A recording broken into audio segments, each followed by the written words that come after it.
Almost there. Let's keep the excitement going as we present our last speaker for today's event. This last speaker brings a unique perspective on the stage. He's an inspirational humorist who has been empowering audiences for over a decade. His session today is titled The Art of Rejection, a Guide to Resilience in Job Search. He holds a degree in Doctor of Veterinary Medicine at Central Luzon State University and Social Entrepreneurship at Ateneo de Manila University. Currently serving as the People Development Head for Luzon at Chantal Direct Sales Incorporated since 2020. He is also currently serving as marketing consultant and millennial generational expert at AIB training events and consultancy.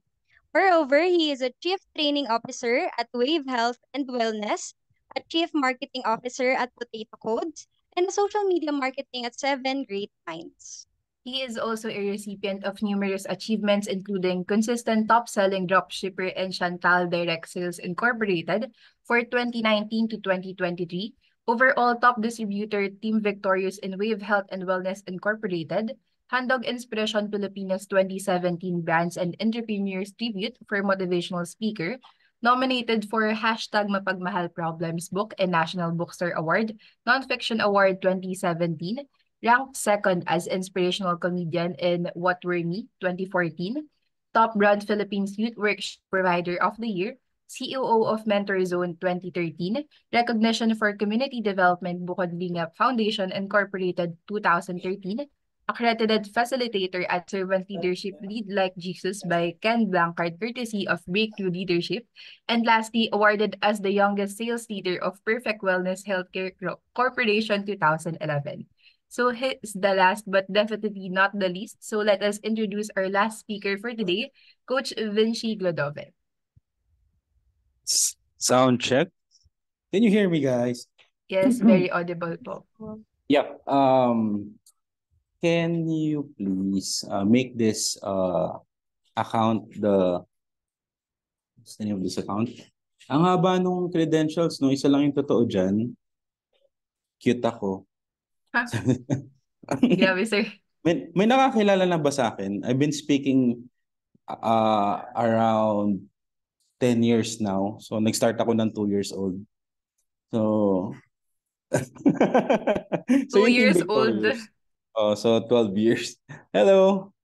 Hi. Ito, Team Victors, can you make it co-host so I can share my presentation? Kinakabahan ako. Kasi, pag may nakikita ako magaganda at gwapo, akala ko audition to ng PBB. Hindi ko narinig yung tawa ninyo. Okay lang yung audio ko, no? Yes po. Tumatawa po kami, sir. Promise. Bago kasi yung mic ko, gusto ko ipagyabang. Gusto ko yung sinabi ng host. Thank you pala, Miss Easy and Zandra. So we need to pronounce every letter. Ayan. So, ilang araw po ako. Sabi sa akin ni Cleo, they call this yung recollection. Hindi ba to yun? Hindi ba to yung 2 days yata tayo, mag-iiyakan tayo, tapos 1 week ka lang mabait sa magulang mo? Hindi ba ito yun? Hindi, joke lang. I'm just kidding. So, can you see my presentation now? So, yes po. Yeah. So, I think less than an hour yung meron ako. No? So, we're in... Ayan. So, again, thank you for inviting me. Salamat po. And sa mga teachers, do we have teachers here inside the room? Wala. Anyway, magtutuloy-tuloy na ako. Sige. Ayan. The art of rejection. Using the comment section, may you comment Zimbabwe if na-reject ka na. Ang haba no, Zimbabwe. One lang. If na-reject ka na. Ayan. So wala. Ang gaganda nyo. Ayun. Meron, sir. May nag-comment po. Ang dami. Wow, talagang pinanindigan nila yung Zimbabwe. One lang. Comment 1. Sa The Art of Rejection, maganda ng topic na to. I hope I could finish this on time. Paano po pag hindi clear na na-reject? So ano ka, nakahang. Anyway, we could learn something from this. The topic that was given to me is all about handling rejection through job application yata or job hiring. So dadaanan natin to. I know you've learned so much from every speakers that nag-present today, but I'll give you a different spiel. So again, thank you for inviting me. And one of the things that I like most whenever I speak is to communicate with the next generation. Sa mga kaedad ko, walang nag-comment. Kasi totoo pa rin kayo pa rin yung pag-asa ng bayan. Wala naman nababago doon. And naniniwala ako na you are a dreamer, and also congratulations, pinili nyo. Ang dami nag-share nito, no? Sa tingin ko kayo yun, yung diskarte at diploma pinagsabay ninyo. So thank you for doing that. And pakilala po muna ako. Hindi ko naman ina-expect na ganun ilalagay lahat ng credentials, pero if there's anything that I want to be known for is I'm a family man. Kasi useless ang every success sa mundo kung hindi okay yung family mo. The true test of your leadership is really inside your family. Kasi sila ang matitira pag wala na lahat ng meron ka. So, alam ko kayo, ang inspirasyon nyo ngayon bukod sa crush mo ay magulang mo. That's why you're doing good na pag-graduate. Graduate na ba kayo or not yet? Graduating Undergrad, or sir. undergrad? Iba po. Opo, iba po graduating. Congratulations pa rin, still. Dahil importante yung education. Okay? And again, allow me to make some disclaimer na I'm not your typical speaker, kaya konti lang yung nag-i-invite sa akin. Kasi I'm unorthodox. Kasi mas gusto ko, I could speak your language. Kasi ngayon, ingatan natin. Ang problema ngayon, hindi na lack of information, but infodemic. Ang dami nating naririnig, ang dami natin pwedeng pakinggan. So, kahit takpan mo yung tenga mo, maririnig mo sila. Kahit iwasan mo sa social media, walang algorithm yung mga tao sa paligid mo. That's why you really need to listen to the right people. I'm not saying I'm the right person, pero sana may matutunan kayo sa pag-uusapan natin. And I'm married. Pinapakita ko po yung picture ng wife ko para maniwala kayo na persuasive speaker ako. I also have my daughter, yan si Vera. Memer yan, marami ng meme before yan na nagkalat sa social media. And ayun, hindi ko alam kung bakit hindi gumagalaw to. Pero nakita nyo na ba to? Fresh graduates with 2 years experience. Hindi nyo pa nakikita yung mga meme na ganyan. Yung parang imposible siya, no? Pero yun nga, sabi ko nga pag naiimbitahan ako sa mga job fair, madalas ako mag-talk before pandemic sa job fair ng Manila Bulletin. Sabi ko, dapat ang job fair nangyayari pag 3rd year ka pa lang, hindi pag 4th year ka na. Kasi yung buong 4th year mo, aside sa makagraduate ka, kailangan nag-iipon ka na ng experience. Pero with this new surprising statistics, sabi ni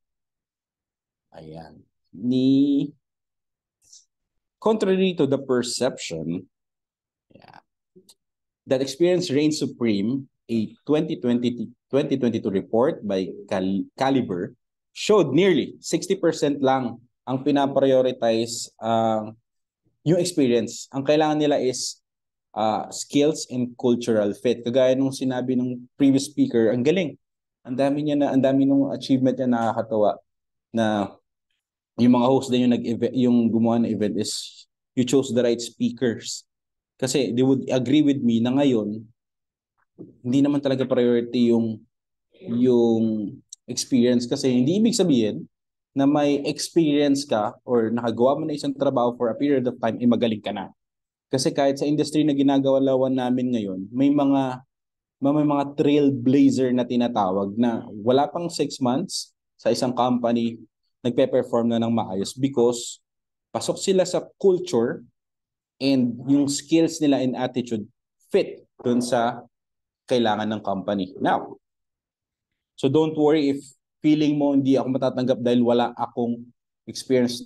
No, hindi na kailangan yung experience ngayon. Yung skills talaga yung mahalaga. So again, congratulations for being here. Mas pinili nyo makinig undergrad, graduate, whatever, you invest in yourself. Yun yung pinakamahalaga.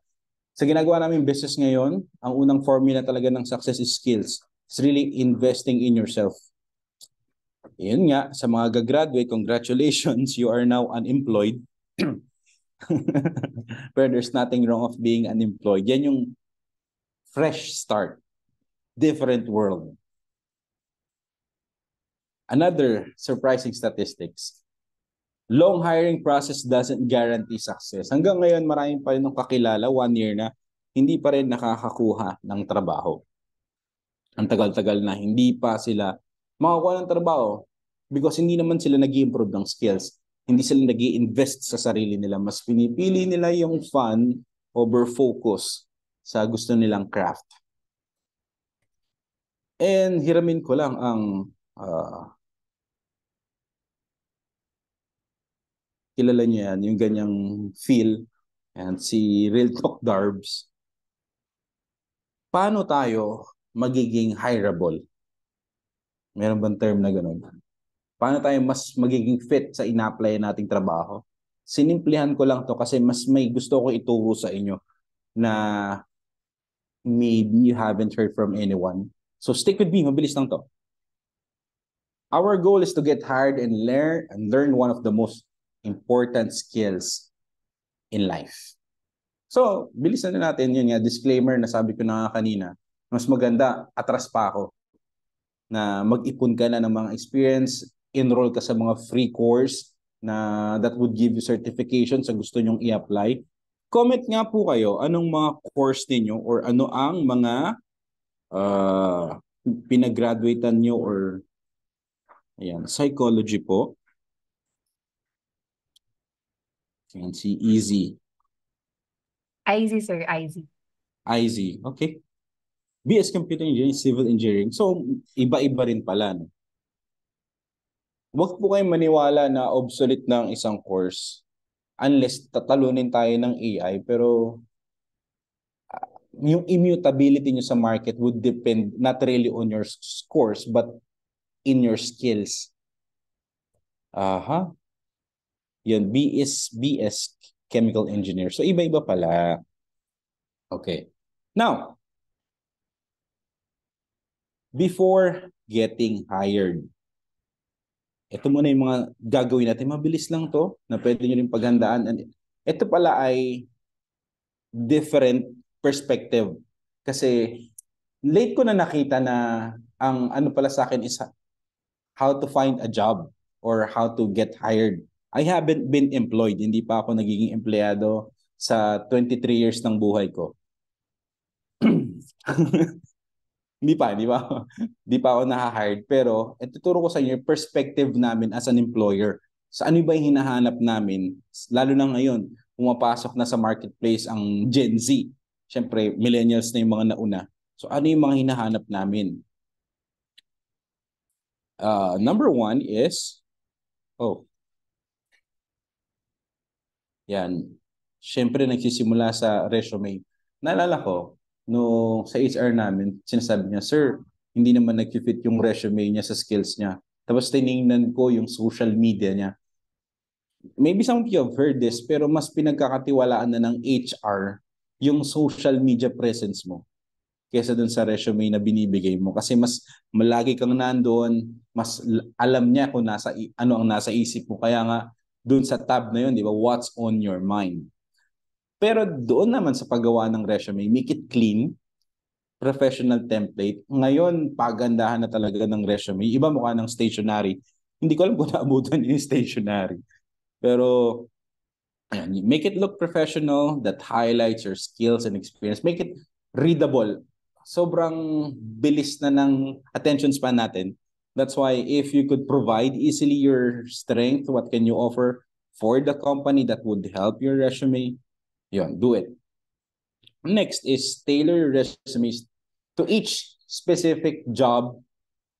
Usually kasi, pag nagpapasa tayo ng resume, parang group message.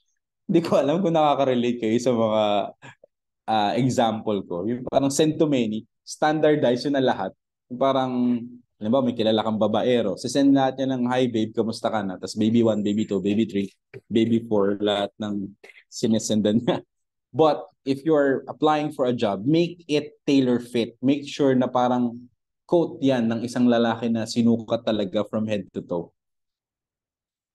Nakalagay yung skills mo, yung internships na gawa mo, hindi basta-basta nilalagay mo para lang magmukhang marami yung resume mo. That wouldn't help you. Mas lalong tatama rin lang yung mag-hire sa'yo na basahin lahat yun kasi hindi naman siya related dun sa ina-apply mo na course or na job. Quantify your achievements whenever possible. Lagyan mo ng detailed. Magkano ba yung naitulong mo nung nag-apply ka or nagkaroon ka ng internship with that company. Makita nila na, oh, ito palang tao na to, ganito yung naging experience. At sa panahon kasi ngayon, dahil sa advent of technology, you could do part-time job, you could do volunteer work that would help you become a better employee or career person. Craft a compelling cover letter that introduce yourself. Yan. So halos pare-pareho lang din naman to. Simulan natin sa maayos na resume and make it tailor fit sa bawat applyan nyo. Now, strategic networking, iba pa rin ang may vouch. Kasi we could directly know the person if meron magsabi sa amin na, oh, ito, org-mate ko to, kakilala ko to, ito yung skills niya. Minsan kasi, mapapabilis yung hiring process if you know someone inside. Again, ito ay nasa employer perspective na, pinasok ko yung kakilala mo siya, tinanong ko, parang direct na yun na ano yung nakalagay sa resume na contact person, yung reference person. So again, maximize that. Leverage your school's alumni network. Sa amin, yung org-mate namin sa veterinary medicine, na, dyan nagtatrabaho yung brad or sis natin, that would help. Pero syempre, make sure na hindi mapapahiya yung magpapasok sa'yo or magbibigay sa'yo ng details about the company. You could use social media, FB groups, LinkedIn, and other sites. Next is prepare for the job market. Research the company you're interested in. Kailangan mo ma-aral mo ano nga ba yung kayang gawin or ginagawa ng company niyon at yun talaga yung gusto mo. I watch this influencer. Ang dami niyang pwedeng applyan with her credential, kaya lang gusto niya talaga mag-apply doon sa company na yun dahil doon galing yung parents niya at yun yung dream company niya to work in. So dapat may alam ka rin doon sa company. Hindi lang siya parang magkaroon ka lang ng trabaho para sa cash grab lang yung pag-a-apply mo doon. It would not help you. And again, brush up your interview skills. Of course, ito na yung difference dati sa mga panahon namin na walang internet, walang nagtuturo, or walang reliable source when it comes to job application. Ngayon, you could assume, kahit nga i-chat GPT mo lang or i-AI mo lang what are the most common questions asked during an interview and how to answer it. Pwede na yun, matututunan mo na yun. Pero beyond that, is really, ang magsasabi sa iyo talaga is yung mga nagawa ng skills mo. Kung prepared ka dun sa applyan mong course or applyan mong trabaho, ay mas may advantage ka. If not, yung sinabi ko sa kaibigan ko na during those time na wala pa rin siyang ina-applyan na trabaho, ask them if you could do some internship. Kahit mababa lang yung sahod, at least nakapasok ka na dun sa company na yon, tipirin mo na lang yung mga expenses mo. At least you're doing something kesa naghihintay ka or iba naman kasi kaya hindi nakakapaghanap ng trabaho ay dahil mapili din sila. I don't know if you could read this. Ito yung mga sample ng mga malulupit na resume. So objective, ang nais ko ay maranasan, umibig at masuklian din ang pag-ibig. I know this is a meme, pero ito yung mga character reference niya. Ikaw na, sabi ni Boy Abunda. Girl, sa'yo na ang corona. Nadine Lustre, so what? It's 2017. So, meron pa isa. Ayan, ang skills niya ay I can live, I can love, I can smile, I can reach the heavens above, I can sing just any song. Hindi ko alam kung matatanggap to, pero mag-stand out itong itong resume na to. Most likely mare-reject to in a corporate space. So, pwedeng makalimutan nyo lahat or pwede you could do a research. Sa lahat ng nag-speak ngayong araw na to, isa lang ang sigurado ko at lahat tayo, including me, we will get rejected. So the thing now is, how can we handle rejection? May I ask you? Yeah, what if you get rejected?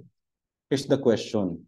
What is the opposite of rejection? May you comment your answers, please, sa comment box. There's no wrong answer, pero this is a perspective of a life coach or a personality development coach. Nung nalaman ko to, I would have to agree what the coach said to us. What is the opposite of rejection? Yeah. Acceptance. Acceptance. Sana all na-accept, di ba? Yan din yung sagot ko nung tinanong ako nung coach namin before, what's the opposite of rejection? Pero the real opposite of rejection is resilience. Meron na ba dito, inaccept ka niya pero nare-reject ka pa din? Accepted ka na pero feel mo na nare-reject ka pa rin. Posible yun, di ba? May rejection pa rin na nangyari. Sabi niya, if you change your narrative, it will change the way you live. Minsan kasi, masyadong mababaw yung pagkakaintindi natin sa mga salita, lalo na sa situation natin. For example, kasabay pa nung tinanong na sa amin, what's the opposite of love?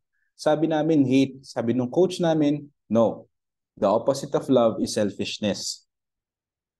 Kasi, pwede mong kainisan at mahalin ng isang tao ng sabay. Pero hindi mo kayang pagdamutan ang taong mahal mo kasi ibibigay mo lahat. Ganon din. Hindi ako sanay ng virtual ng tumata. Pero ganon din sa rejection. Kasi tinanggap ako sa trabaho, bakit parang hindi ako welcome? Bakit parang may kulang? Bakit parang may mali? Bakit parang hindi pa rin nila ako tanggap? Pero if you know na ang opposite ng rejection is resilience, every time na mare-reject ka, kailangan ko lang bumangon, kailangan ko lang mag-bounce back. Wala pa namang married dito. Meron na ba ditong married? Kasi you will eat rejections in you will eat rejection sa breakfast kapag married ka. Ayan. Sabi ni Cleo Success.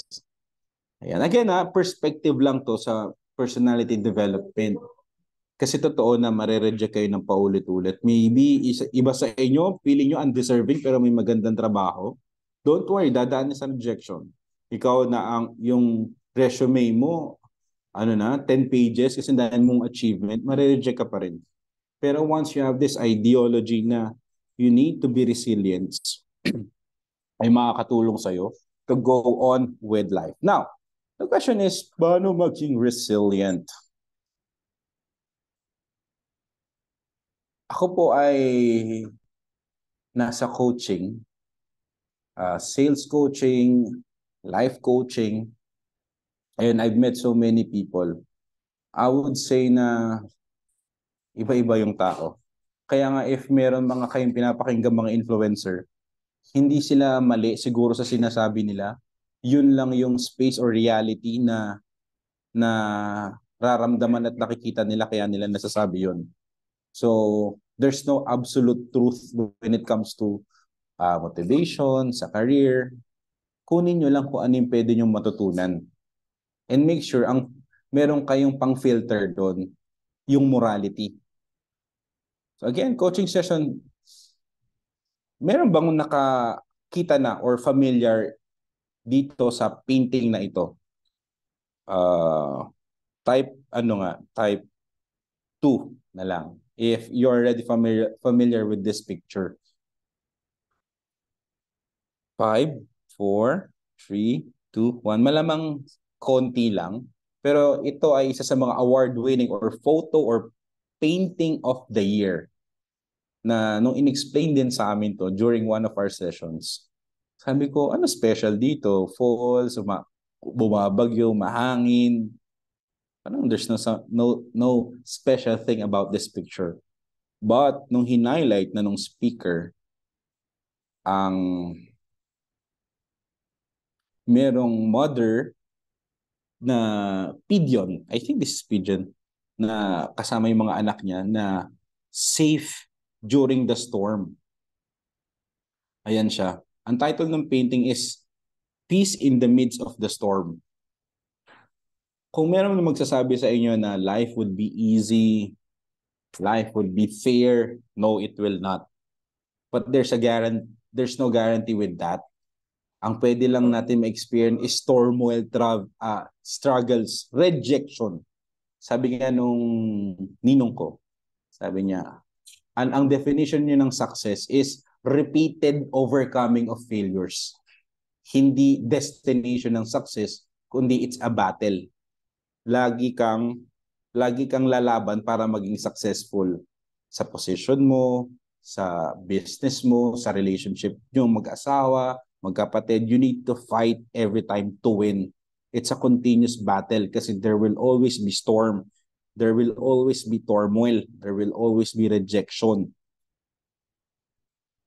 Kaya nga, I would agree nung nakita ko to na peacefully sleeping yung pamilyang ibon na ito, na safe sila. So, how to be resilient? Yun ang tanong. Number 1 is accept the rejection.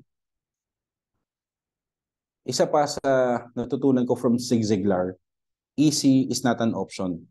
Or Les Brown. Sabi ni Les Brown, easy is not an option. If you want to succeed in life, there are no easy ways. To break somebody's heart. Kung alam niyo yung kanta na yun.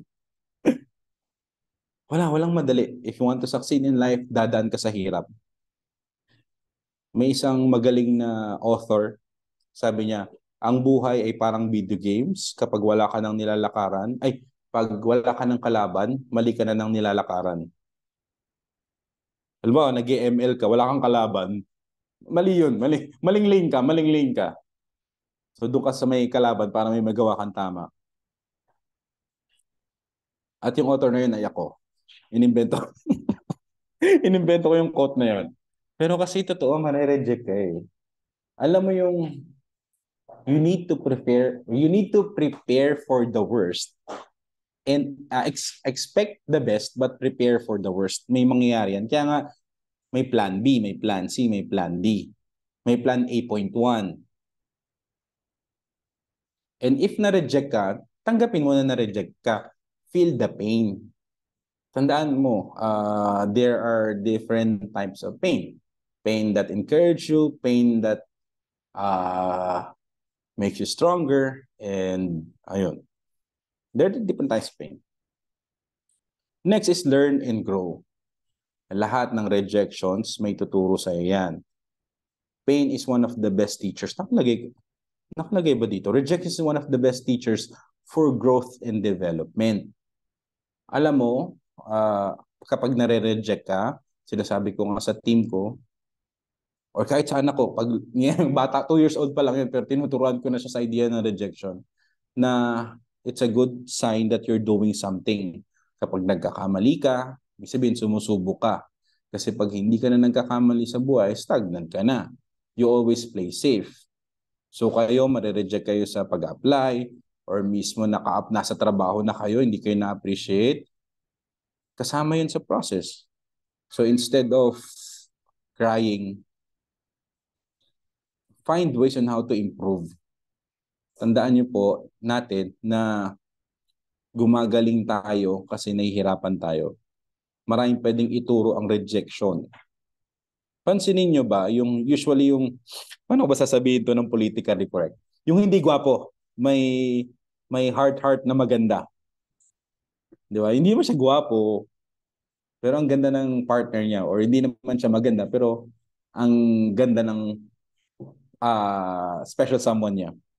One of the reasons ay dahil maraming beses nang na-break or na-reject yung pangit na yon.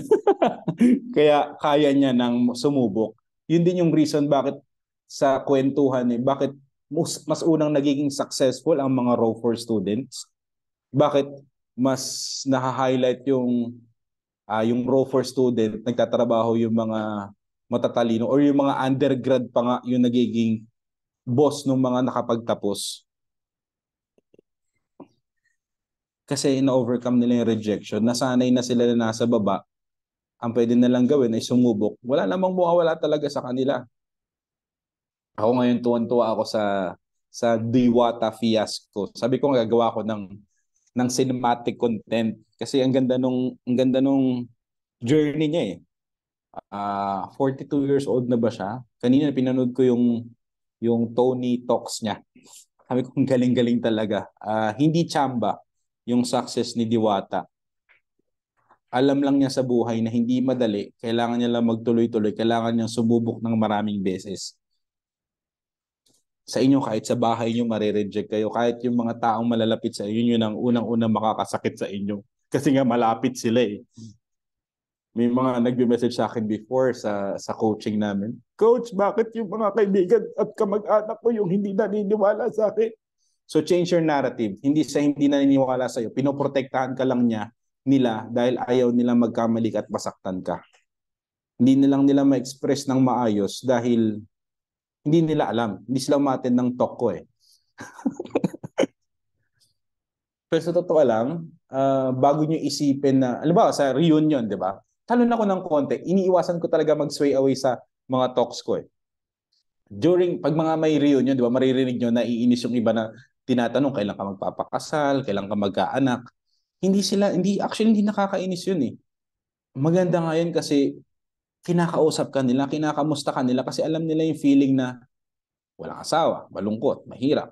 So yun lang yung way nila para mag-communicate sa'yo. Siyempre, hindi nila kayang sabihin ng tama, kaya parang ang hirap para sa kanila. So, narinig niyo ba yun? Narinig niyo yung sound na yun? Hindi naman. Hindi, ako lang nakakarinig nun. Hindi naman po. Mahina lang, ano naman, no? Hindi naman. May nagbibilang po kasi ng pera dito. Maraming mayayaman dito sa paligid namin. Binabundle yung Sana pera. all po. Anyway. Now, masyado ako nagiging seryoso. No? Learn and grow. Again, infodemic. Alam niyo yung drive ko ngayon sa paggawa ng content, hindi na lang ma-monetize, hindi na lang okay naman kami, nakakain naman kami, pero parang ang dami kasing nagsasabi na, oh, diskarte na lang, ganito na lang, ka na mag-aral, ito lang yung way. Sabi ko, hindi lang yun eh. We need to learn and grow. Next is build a support system. Ilan tayo dito sa room? 36 na tao tayo, 35. 34 kasi dalawa yung account ko na nakakonect. Huwag yung sanang gamitin yung salitang self-made. Walang salitang self-made. May ibang tao na tumulong sa'yo. May ibang tao na bumili ng produkto mo. May ibang tao na nagturo sa'yo kung nasaan ka ngayon. Saying that you're a self-made is a prideful act na maha-humble down ka kapag ginagawa mo yan.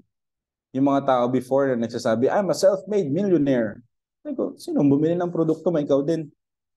You need a support system, especially in the journey of your career. Find true friends. Sabi ko nga, hindi ka makakapamili ng kamag-anak. Yes, may mga, again, sabi ko rin term, may mga buwisit na kamag-anak. Yung mga talagang, nasa dark side sila. So you have this opportunity na mamili ka naman sana ng tamang kaibigan. Kahit konti, okay lang. Sabi nga, 7 kaibigan lang, okay na eh. Yung mga kaibigan na naplatan ka, 3:00 na madaling araw. pwede mo silang tawagan na tulungan ka. At ikaw din ganun. Yung mga ganong klaseng kaibigan lang. Para pag nag-birthday ka, konti lang i-invite mo, 7 lang. So, so maganda rin yung idea na you have a strong support system. Di ba si Steve Jobs nga sa libro ni Guy Kawasaki, 7 tao lang yung kinakausap niya sa Apple company. Yun lang yung 7 tao lang yung pinapakinggan niya. You need a support system. Hindi yung pag nalungkot ka, magiinuman kayo. Hindi actually nakakatulong yun eh. Sasakit pa yung ulo mo kinabukasan kasi nasayang na yung oras mo, may hangover ka pa. So yung kaibigan mo na talagang kahit ikaw, you could create your own culture kasi nung I've learned this, ako mismo unti-unti na tinulungan ko rin yung mga kaibigan ko na mabago yung mindset nila na o tayo, magtutulungan tayo, magkakaibigan tayo. Sige, ano tayo, wine, ganyan, enjoy, indulge. Pero magtutulungan tayo hanggang dulo. At ngayon, ina-apply ko siya for 7 years sa mga kapatid ko. You could do that.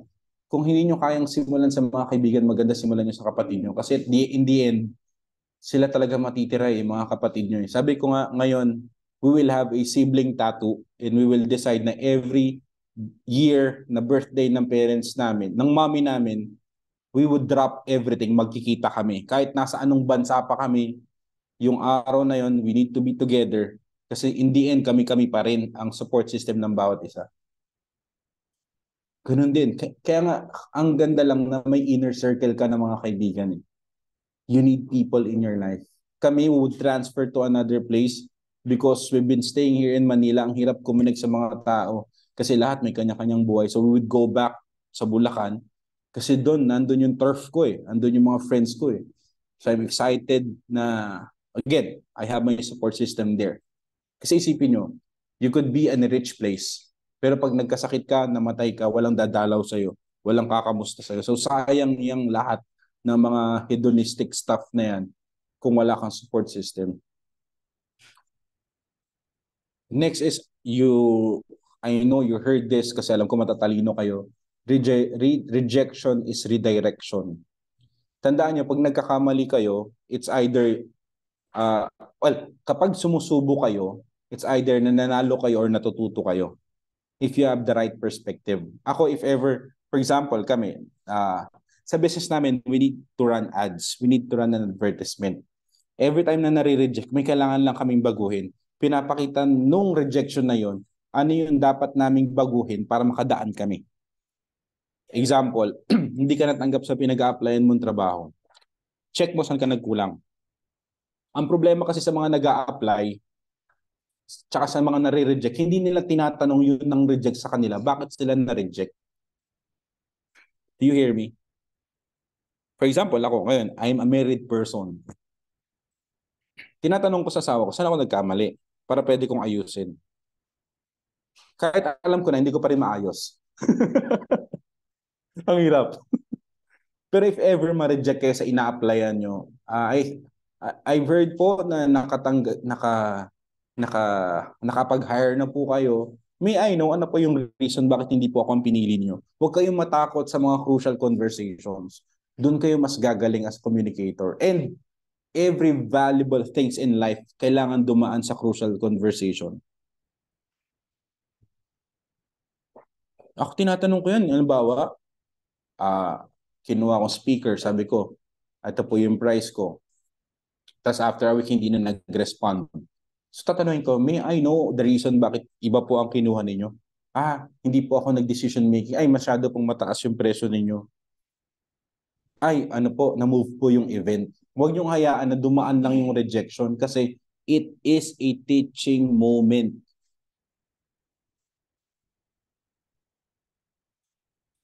So, okay matakot ma-reject. There's this book, 100 Days. Isa sa mga hindi ko nakakalimutan na turo doon. There's this agent na ang kailangan niya, nagko-call siya sa real estate, ang kailangan niya 10 rejections per day. Ang iniipon niya, hindi yung bumili. Iipunin niya yung, hindi ko muna ako kukuha ng lupa, hindi mo na ako kukuha ng property mo. So, chinecheck niya, kailangan niyo makasampu sa isang araw. Nung pinapractice niyo yun, inaaral niyo yung process, sa ikalima, ikatatlo, ikapito, meron nang bumibili. So, naging top selling siya na agent. So, you need to embrace rejection. Okay, learning so far ba?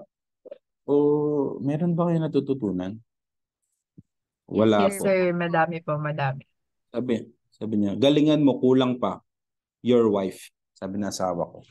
Sige po, sige. Joke lang, wala. Nasa kabilang room yung asawa ko. Thank you. At least nagre-respond kayo. Konti na lang to, tapos na ako sa intro. Joke lang. Okay. I'm having fun. Medyo naging slow lang yung face ko kanina. We often romanticize the things that we don't have, that turn them into what if that leads to regrets. Alam mo yun, yung yes, alam natin biro lang yung salitang sana all, di ba? Pero sana hanggang doon na lang siya na meron akong turo sa team ko. Instead of sana all, we say dapat all. Lahat meron tayo niyan. Kasi, oo nga naman, parang ngayon, nagpa-fantasize kami ng, ang sarap magka-resort. Parang, ang sarap naman na meron ka sariling resort. Sana all.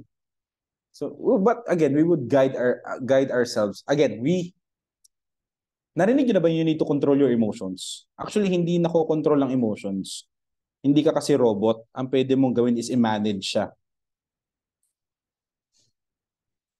How to manage your emotion ay palitan lang yung existing emotion mo ng iba pang emotion. For example, magsasalita ka, kinakabahan ka umpisa. Feeling mo natatakot ka, pero hindi totoo na natatakot ka. Ilagay mo sa isip mo na excited ka. Kasi same physiological action or reaction sa katawan mo, yung nararamdaman ng takot at excited. For example, hindi ka na-promote. Like ko sinasabi, huwag ka malungkot, hindi ka naman nawalan. Hindi mo nakuha yung trabaho na yan, hindi ko na-close yung deal na yan, hindi ka naman nawalan, hindi ka lang din nagkaroon. So wala kang dapat ikalungkot. Pero, get that as a learning opportunity. Again, you should not stop dreaming. You shouldn't stop believing. Parang kanta yun na. Kasi alam nyo, 5 regrets of the dying, ang number 1 doon is yung hindi sila nabuhay sa paraan na gusto nila. Kasi nag-yes sila sa hinayaan na lang nila yung rejection. Sinunod na lang nila yung sinasabi ng tao. Okay, maniwala doon. You are destined for greatness. You can do better things. Ayun, at meron pa kami, I'm about to end. Meron pa kaming sinasabi sa team ko, sa sales team ko. Itong phrase na to, okay lang yan, kasama yan sa pagyaman. Again, nasa sales kami kaya ganyan yung language namin. Okay lang, kasama yan sa pagyaman. Nasiraan ka na sa sasakyan, okay lang yan, kasama yan sa pagyaman. Hindi pumunta yung prospect mo, okay lang yan, kasama yan sa pagyaman. So parang nagbabago yung perspective mo kasi nakikita mo na teaching lesson, yung rejection. So hindi ka nakatanggap, kasama yan sa pagyaman. Kasi lahat naman tayo gusto maging mayaman kasi you could give when we have blessings. Now, as I end this, there's this story na sobrang impactful sa aking buhay. The story of Mike. So kita nyo naman sa picture pa lang luma na, di ba? So ito, na-inspire ako sa story niya kasi ibang klase din yung dinaanan niya. Ito yung mga rejections na dinaanan niya. Number 1 is left-handed siya. Sabi ko, left-handed rejection na. Meron bang left-handed dito? Comment L if merong left-handed. Ang hirap maging left-handed kasi sabi niya, yung notebook mo, pag ballpen ay sinusulat mo, pentel pen or sign pen, dadaanan niya mag-smudge. Tapos yung mga tables sa school are made for right people. Si Cleo.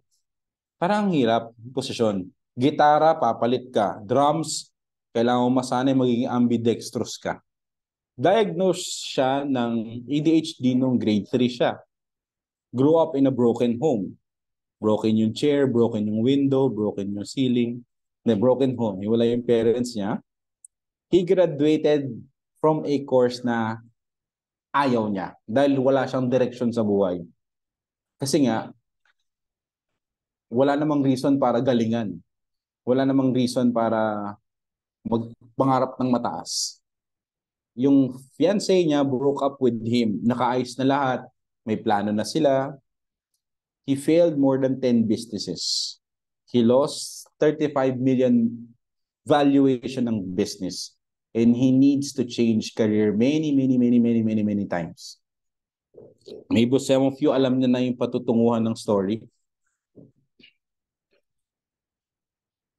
Hindi ko alam, baka mas maraming mahirap yung pinagdaanan kesa dito kay Mike sa inyo.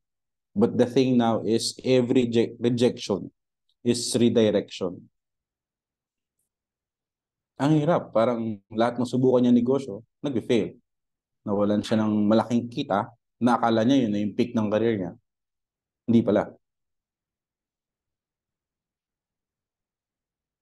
Nabago lang. So, ayan, na-preempt na. Si Mike ay yung speaker nyo ngayon. That's the same person.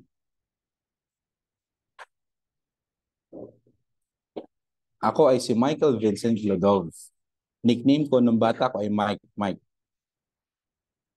Pero ngayon, mas ginagamit ko yung Vinci para cool. Hindi na nga ako cute, pangit pa yung pangalan ko. So, so Vinci na yung ginagamit ko. I'm author of 4 books, magpa-5 na. Maraming artista na hindi nakikita sa picture, no? Pero mga artista to eh. Yan sila Real Talk Darb, sila Wally, sila Ruby. Kung kilala nyo si Coloret, ayan, kasama ko rin siya. Then, yung taong nag-fail sa 10 negosyo mahigit, at least inaamin ko na nag-fail ako ng negosyo, no? Yung iba, umaamin, hindi umaamin. Yung nag-break sila ng fiancé niya, ayun, happily married na ngayon at may beautiful daughter. Yung hindi alam yung pinipiling course, yung career, mas pinili niya maging speaker. Mas pinili pa nga niya maging speaker kaysa maging negosyante kasi mas marami siyang natutulungan. Yung ano pa ba? Yun. Yung lahat ng rejections niya, napalitan niya. Nakaka-travel na siya. Yung pangarap ng niyang snow, totoo na. Kasi may nagpakita rin ng ibang bansa eh, no? Iba kasi pag napunta na sa ibang bansa, ibang mundo pala. Ang laki pala ng mundo. Kaya nangyayari ito, hindi dahil magaling ako. Believe me, hindi ako magaling. Meron lang akong 2 formula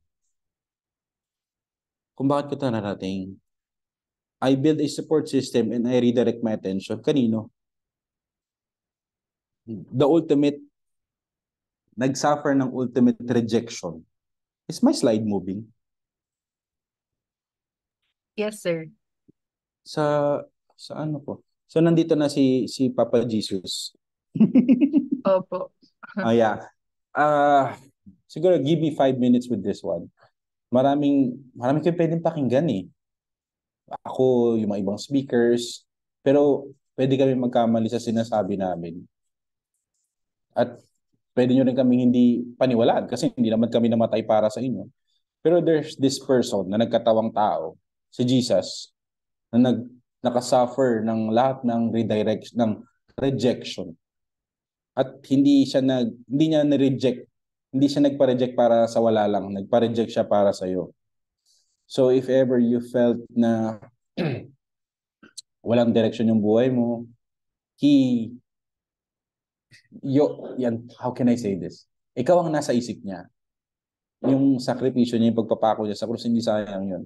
Kaya siya nagpapako para maintindihan mo na kahit sino mag-reject sa'yo sa mundo, nauna siyang ma-reject para sa'yo. You always look up.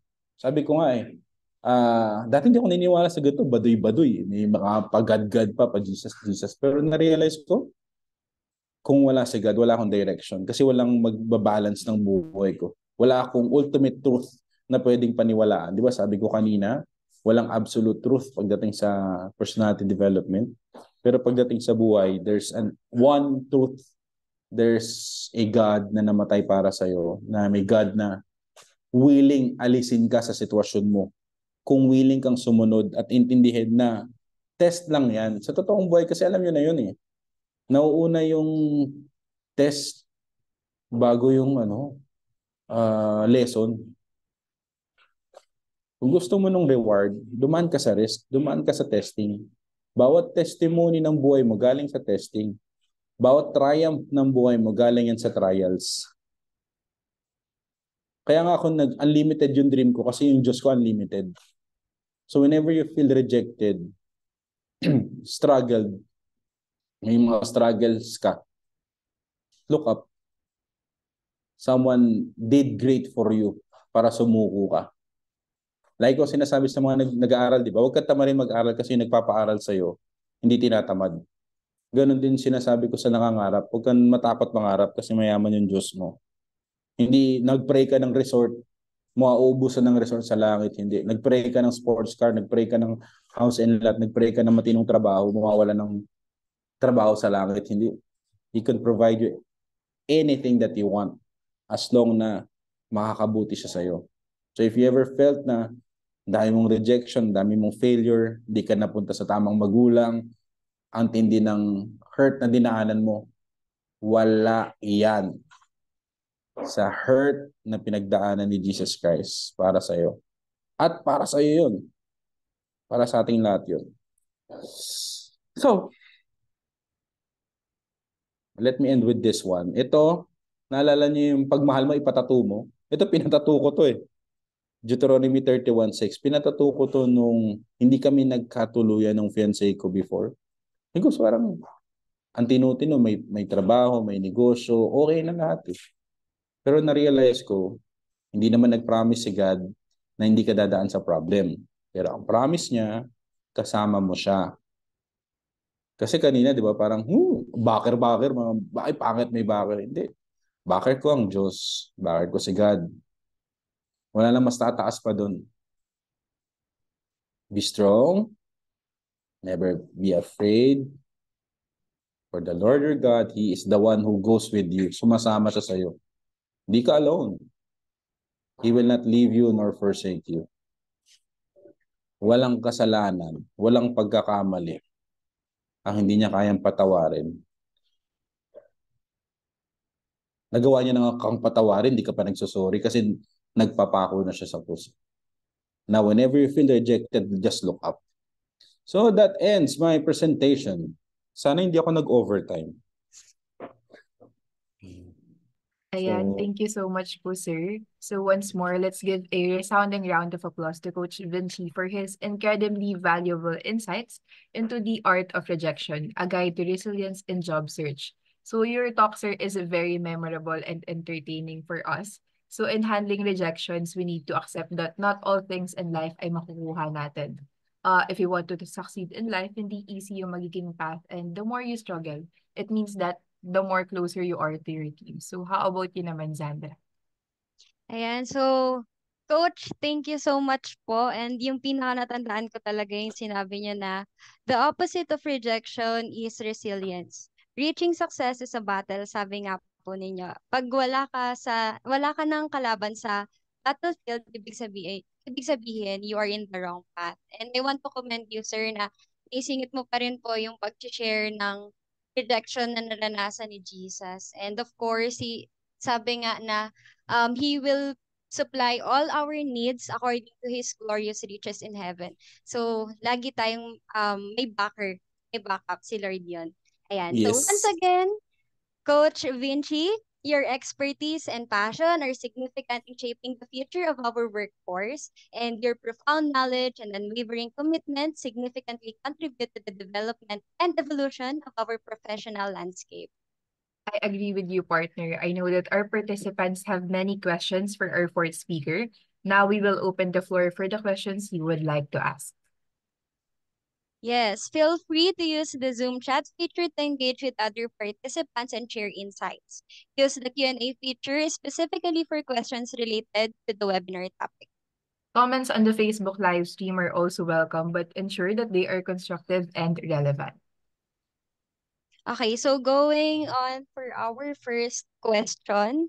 May nakikita ka bang questions dyan, partner? Kasi di ko pa ma-open yung chat. Wait. Yes, meron from PLM BSCPE Austin. So good afternoon, Coach. Thank you for this lively and informative talk po. From all your mentees or the Wow. people you have coached, what is their similarity or typical reason why they have been rejected from their job application? And what was your advice?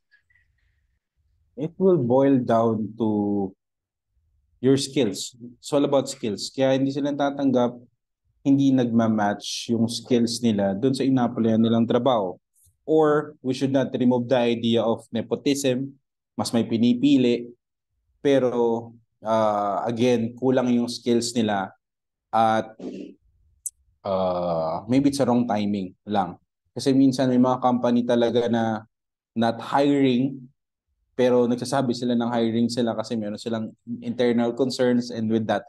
Pero again, like ko sinasabi sa inyo, huwag kayong mag-dwell sa hindi kayo natanggap. Basta alam mo, skillful ka. Skillful ka at tama yung attitude. Again, dalawa yan. Skill would help you receive the job. Attitude will help you stay in the job. So it's all about developing the right skill that would fit your industry. Ngayon pa lang mag-enroll na kayo. Ngayon pa lang maging influencer kayo dun sa idea niyo kahit bata pa kayo. Hindi niyo naman kailangan maging magaling para maging go-to person. Ang tawag namin dyan ay SME, Subject Matter Expert. So kahit estudyante ka, di ba hindi ka natatanggap ng trabaho, create a content about chemical engineering, about psychology. Hindi mo kailangan in the profession kasi magiging channel of message ka eh. Pwede yun ang gawin no, para mag-involve, madagdagan yung skill set mo. And again, yun lang talaga, skills and attitude lang. And also yung timing din. Did I answer your question? Thank you so much po. And thank you po. Yes po, sir. So Thank you po. next, thank you rin po sa nagtanong kay Miss Salamat. Austin. Ayan po, sa next question po natin, how important is networking and freelancing, and what strategies can anxious individuals use to build connections and find opportunities? Again, go to social networking events, yung mga free training, yung mga Zoom na related dun sa career mo. Ask them politely na pwede niyo po ba akong mentoran? Nagustuhan ko po yung mga content niya kasi halos lahat ng industry ngayon, merong go-to person eh. Merong subject matter expert na pwede yung tanungan when it comes to building connections. And naniniwala ako na hindi naman siguro magdadamot yan if you ask the right question. Yes, magiging busy siya. Hindi siya magiging sagot. Pero persistency lang din. So, doon naman, parang narinig ko yung freelancing ba? Saan ba yung tanong? Can you comment it down? Kasi ang dami naglalaro sa isip ko dahil may ADHD nga ako. It tends na tumalon ako sa mga tanong. Sa Facebook ba to? May live ba tayo sa Facebook? Yeah. Actually, Okay. sir, ano po siya? Personal message. To Personal our message. ano po. Opo, Facebook page po. Pero pwede po naming i-forward dito. Sige po. Itago na lang na sa pangalang Marites. Ayan po. So habang tinatype po nung isa naming member yung question, ito po may follow-up question po si Miss Austin. So who is your go-to person when you have a problem or just someone to talk to? Do you have any advice how we can easily identify these people? Of course, good question. Thank you, Miss Austin. Miss Austin. Bawat aspect ng buhay ko, in every facets of my life, I have a go-to person. When it comes to speaking, relationship, kaya nga sabi ko, you choose a person, people that would, yung inner circle mo. For example, if parenting, I'll go to Ninong Eric. If I go to finances, I go to Chinkitan. If e-commerce, itong boss ko ngayon sa Chantal, I go to him. So, sa mga aspect ng ginagawa mo, kailangan accounted ka eh. For example, you're working as a psychologist. Sa psychological matter, meron ka. Sa how to handle patient, you have that person in mind. Ang laking tulong nung sinabi ni Brother Bo, if Brother Bo Sanchez. Sabi, if you really want to succeed in life, ball, pen, and paper would help you achieve those dreams. Lahat sulat mo. About aspect. Pag namumroblema kami, halimbawa, feeling ko hindi ako naging okay na tatay, I would go to this person. Pag hindi ako naging okay sa finances ko, I would ask this person. So speaking, sa grammar, yan talagang hanggang ngayon concern ko yung grammar. So I have people in mind. So medyo parang strategic yung friendship ko na sana may natututunan ako sa kanila pero may offer din ako sa kanila. So legalities, I have friends na nasa law. So yun yung kinakausap ko. So parang ganun, maging strategic ka sa binibuild mo na friendship. Hindi lang sa basta na masarap siyang kasama. Tandaan nyo, ang masarap na kasama kasi masarap na yung activity. Kapag hirap na yan, baka bumitaw na yan eh. So, find someone that would help you grow in life. And also, yung lalapitan mo, sana may offer ka rin. Kaya nga maganda, may skills ka talaga. Multiple skills ka na pwede mong i-offer. Ayan, thank you so much, sir. Pero unfortunately po, due to time constraints, we will now wrap up the Q&A portion. So, Zandra. Ayan. So, thank you so much po. Once again, we extend our sincerest gratitude to Mr. Vinci Glodove for his invaluable